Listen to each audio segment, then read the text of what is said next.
તમારું નામ ના કઈ જગ્યા છે? મારું નામ પ્રિન્સ ભરતભાઈ મકવાણા છે। હું ઇનાર્કોમાં 15 વર્ષથી જોબ કરું છું। અમારે અહીંયા કેવો ઇસ્યુ છે કે બીજો પ્લાન્ટ કરી દે છે ત્યારે શિફ્ટ થયો છે, ત્યાં અમને 3 બેનિફિટ જોવે છે। એક બસ ફ્રી જોવે છે, કેન્ટીનનું ભાડું જોવે છે અને જમવાનું ફ્રી જોવે છે ને ચાના કૂપન ફ્રી જોવે છે। અત્યારે એ લોકો દ્વારા શું કરવામાં આવે? અત્યારે એ લોકો દ્વારા બસ ફ્રી ના પાડે છે, કેન્ટીનની ના પાડે છે અને ચાના કૂપનની ના પાડે છે। અને પ્લસ 12 થી 15 વર્ષથી બધા કર્મચારી નોકરી કરે છે, કોઈ પણ જાતનો બેનિફિટ આપતા નથી। જ્યારે સીએલપીએલ ના પૈસા હોય ત્યારે તે બહાર આવી રીતના ટોળું ઊભું કરાવે છે। આ બધા રજૂઆત તમારી છે એ પૂરી નહીં થાય તો આગળ શું કરશો? બધા નોકરી મૂકી દેશે।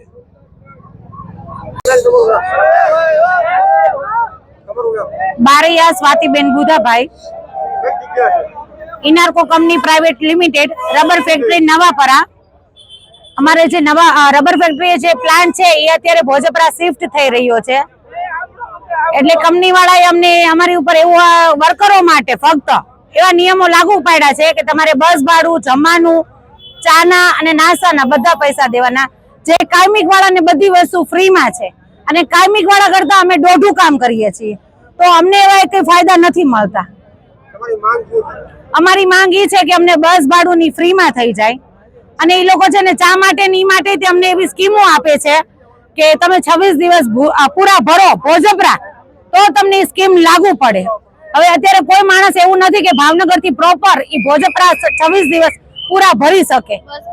હા, એટલે એ સ્કીમ તો અમને લાગુ પડવાની જ નથી, એનો અમને લાભ મળવાનો જ નથી। એટલે અમારો એવી માંગ છે કે અમે દિવસ ભરીએ કે ન ભરીએ, અમે જરૂરિયાત વાળા છીએ એટલે અમે દિવસો તો ભરવાના જ છીએ, પણ અમારી સ્કીમ નથી જોતી। અમારે 24 દિવસ થયા હોય તોય અમને ચાનો લાભ મળવો જોઈએ।